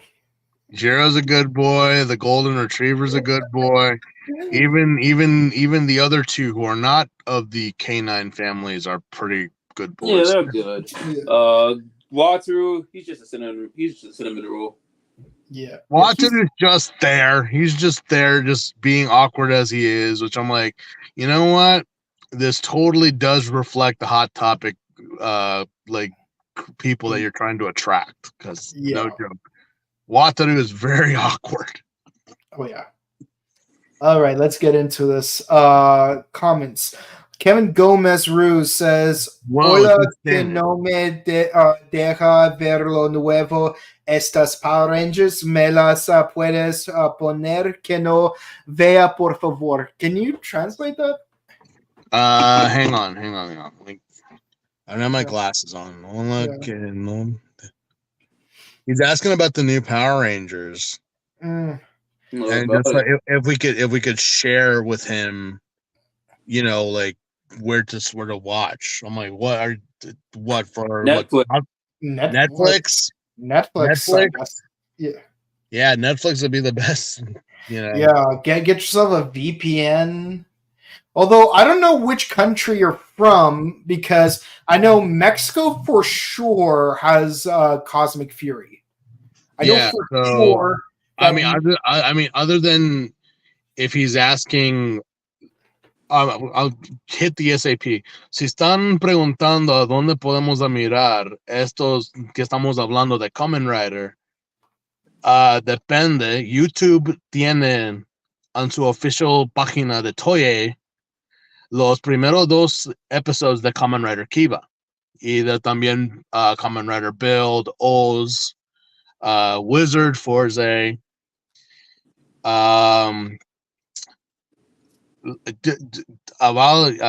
Tokozilla, Tokozilla or Tokoshatsu, or even the aplicación Tubi pueden mirar también Kamen Rider y Power Rangers, pero depende en qué quieres mirar. Si quieres, mándanos una mensaje a mí cuando damos al último of our personal information of Instagram and Facebook. Por favor. Yeah, very much. Next question. Okay. Rafael Navarro, haven't seen you in a while. How have you been? Do Flashman. Maybe someday. Who knows? Maybe when Tokusatsu releases the DVDs for it, then maybe we can do Flashman. right now we're focusing on Kamen Rider and Ultraman. If we finish either of those two series, like maybe It'll take a while. Yeah, it'll take a while. Then maybe we could move back to doing once we get through 50, 70 years of Ultraman and Kamen Rider, we can go into the recent 40 or some odd 50 because our channel started Sentai with Lupin Rangers, so that's 41 seasons, 42 if you count Akiba Rangers. No, it's 42. Maybe we should go on Akiba Rangers just a little taste, little gift to those who don't know the glory that is Akiba Ranger. Yeah. Oh. Next. All right. Next, we got Geek Detective Pierce. Evening, gentlemen. Hello. How are you doing? How you doing? Yeah. Namatrix92 says Kiva was the best part of the Age of Vampires. Yes. Base. I mean, depending on what part of the world you were at. Obviously, in America, we were suffering because of Twilight, but between this and Twilight, it was a very to be a young man or woman at that time. Again, in the early 2000s. It was a very interesting time because there was a lot of vampire stuff. But personally, for me, I don't say it's a guilty pleasure. I personally, the only vampire movie I enjoyed watching and still to say is Hugh Jackman's Van Helsing. That movie was funny, especially the I think it was a Carl's Jr. commercial that they did. Yeah, because goddamn, there was Twilight, there was Underworld, there was. In anime, you had Helsing was doing the Ultimates at the time. Castlevania video games. Yeah, there was a lot of vampires in the middle of but fortunately, all you have to do is hold out for 3 more years before we got JoJo Phantom Blood. So in between 2007 to 2012, a good 5 years, half a decade, vampires were running around all over the goddamn place. But just like the 80s, they disappeared, but apparently they're making a slow comeback again. Oh, God damn it.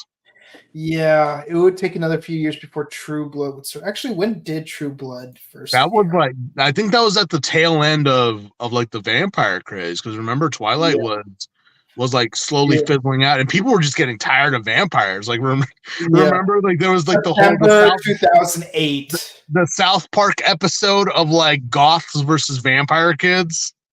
Yes. And it's of course the goth kids won, because who the hell wants to be a vampire kid, because the vampire kids inevitably evolved into scene kids. But then they both teamed up to fight against the emo kids. Yeah. The enemy of my enemy is my friend. Yeah, I remember that. The enemy of my friend is also my enemy. Yeah. Oh my god. Yeah, so a lot of vampires back then, but yeah. So not only do we have Twilight, but we also had Kiva and True Blood, which would lead on to Vampire Diaries, and then into the originals, and there's even a movie called Vampire Academy, which I couldn't get past the first 10 minutes of. Yeah, ugh. I was dating a girl that was her show, and I was like, kill me now. Yeah. Too bad. It's so bad. So bad. It's all I could get from Vampire Academy was there's 13 bloodlines. They take turns being the head of all the vampires, and the main character is the personal guard of the girl that's supposed to be the current head. Oh, and then they were supposed to be escorted to the academy, and that's pretty much where I fell asleep and haven't been able to try to resume the movie beyond that point. What's that anime that was also popular? Was a vampire Knight? What was it? Rosaria Vampire? No. Rosario Vampire. I know, but no, this is the other one. It's Vampire something. Vampire Knight. Vampire Hunter D. No. It's I think you're talking about Vampire Knight, the one where Where like the dude with the white hair, it's like you got the And human. the white and black uniforms. Yes, that's the one. Vampire Knight. Yeah. I was like, wait a minute, this sounds familiar. I was like, again, girl who I dated was like so into that show, and I was like, oh, just kill me now. Can we just get down to like what I couldn't watch Vampire Knight for past 2 episodes. Like I couldn't do it. Even if that guaranteed me like one hell of a night, I was just no. I was a man. Daddy, you would be proud of me. I took it like a man. All right, what's this question? I'm pretty sure that I met one of you guys at Japan World Heroes last year in August. I was cosplaying as Hidari Shotaro. Yeah, I mean, all of us were there. All of us were there. Yeah, we were all there. We were all like hanging out. Jared was there. Steve was there. I was hanging out with Fudahara-san and the majority of people who I did not know, and I feel bad that I didn't. Yeah. Like we were talking about that when we were talking about Blazar. Let's see what else. Like Ryan was there. Clement was there. Jen was there because Kevin was there. Denny's. Aaliyah was there briefly, but I think that's everyone from Morphin Network. I know. Kevin was there. My boy Ginta was there, who has his booth. Yeah. And I mean, we were all there. So I mean, this coming Power Morphicon coming up, I think that's when we're all getting the band back together for that.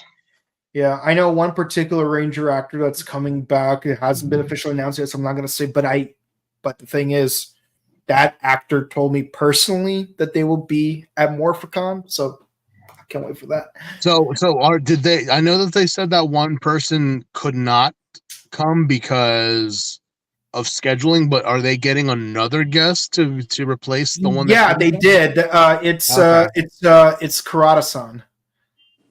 Is that the one that canceled? No. The one that is replacing the one that canceled is Kamen Rider Black. The one that canceled is Kamen Rider Black. No, Kamen Rider Black is the one that is replacing the one that canceled. Do we know who's the one that canceled? No, we don't. Okay. Yeah.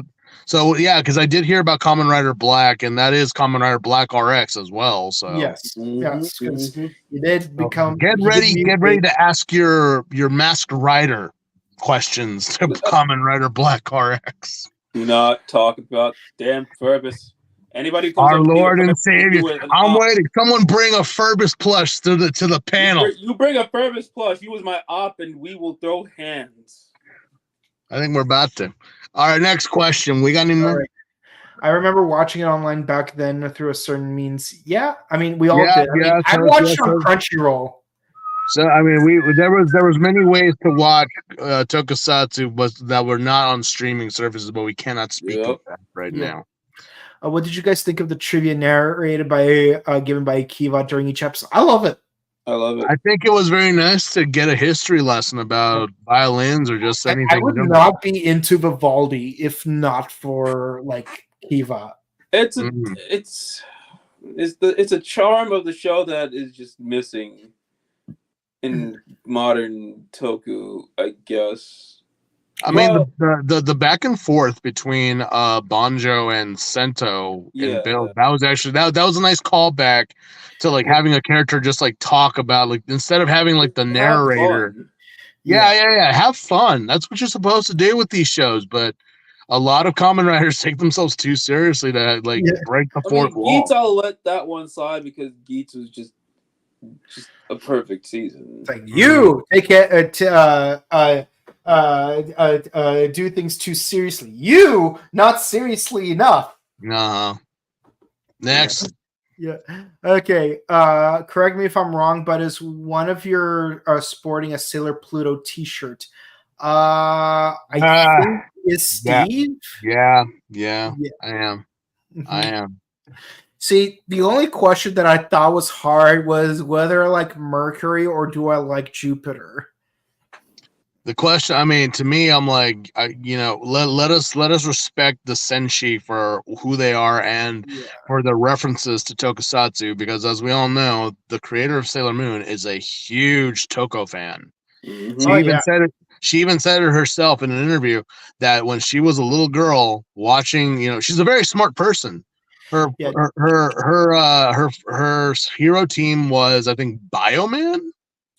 I think so. Bioman. So when they were creating Sailor Moon, or when she was doing it, she tried to make it her own Sentai team, but instead they went with the Sailor Senshi, obviously. So for all those people, so this is proper for Tokusatsu because the Sailor Scouts are literally the anime version of your Kamen Riders and your Sentais. Yeah, she has a picture of her with the Jew Ranger. Yes, the one right at Tokyo Dome City, because who played the actor who played Geki also played Tuxedo Mask in the Tokyo Dome production of Sailor Moon when they were doing their live action show. Yeah, no, I have so much respect for Takeuchi, because like even right now she's carrying a lot of the burden of continuing Hunter x Hunter on behalf of Yoshihiro Togashi, because he's got health problems.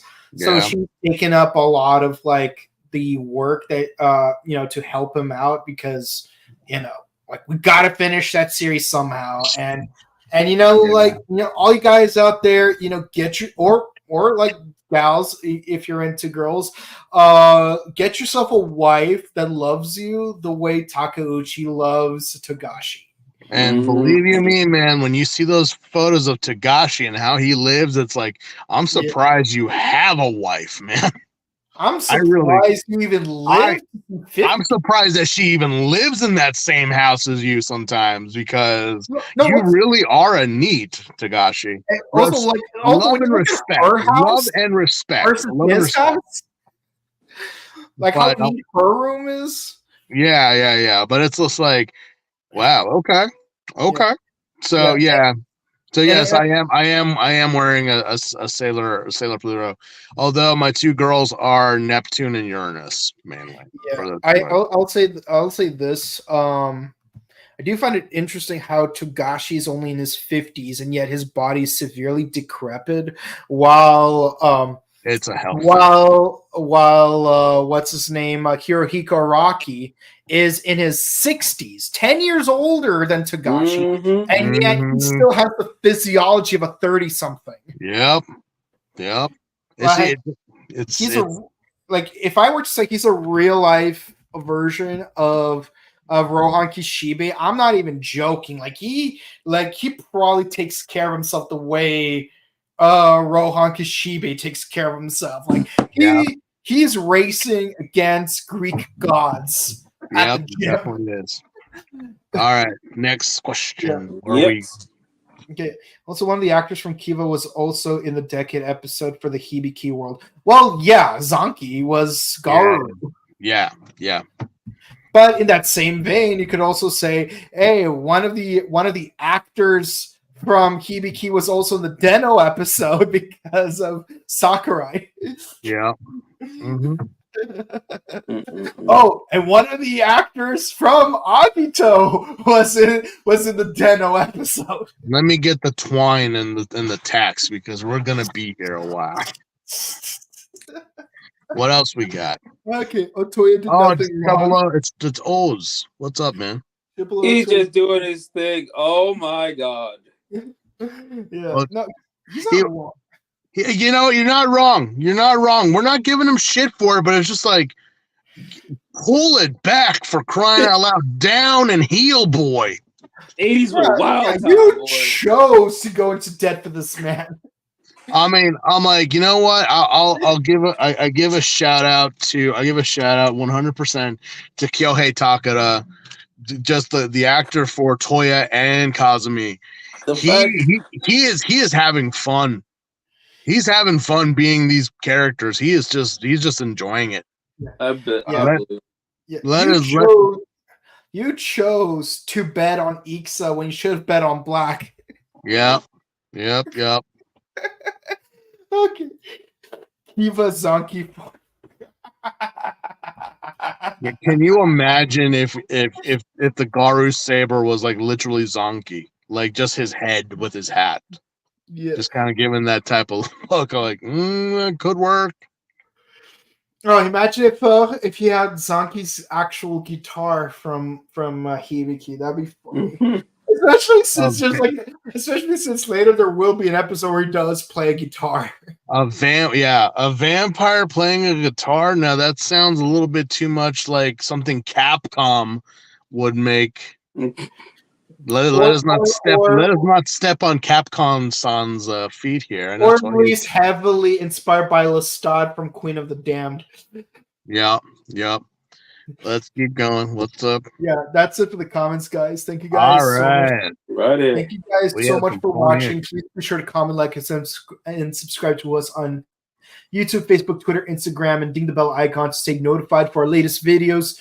And also, please be sure to share and comment on them to all your friends and families so that we could beat the algorithm and get our videos out to more people that may enjoy them. We do Ultraman Tiga on Mondays, Kamen Rider Gotchard on Wednesdays, Boom Boom Jur on Thursdays, and of course Kiva on Sundays. We just got our first batch of episodes of Kiva.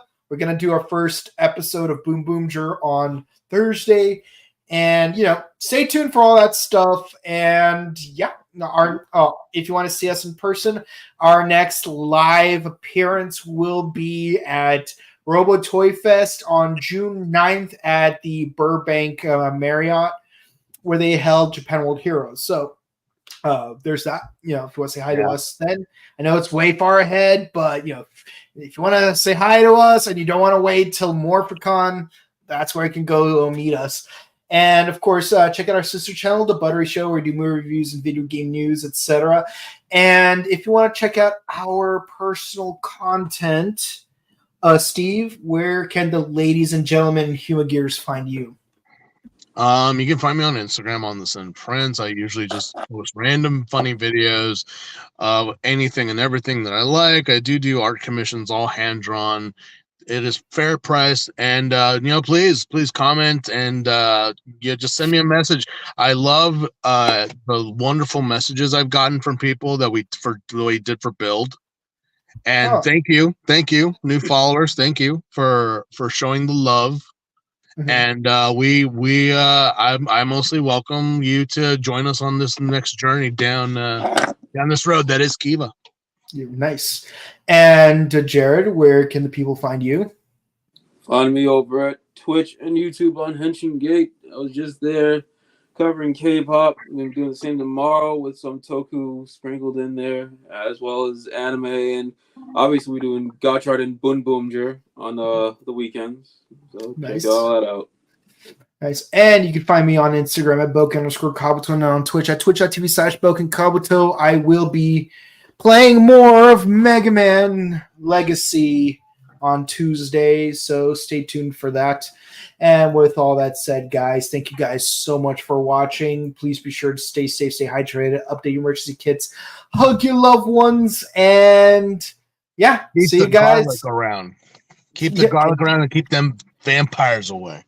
Yeah, and make sure you learn to take up the violence so that if they do approach you, you could calm them down with some of that. Or just become friends with 3 monsters that could give you powerful weapons to summon them. Oh, absolutely, yeah. Well, have a good day, guys. See ya. Later, guys.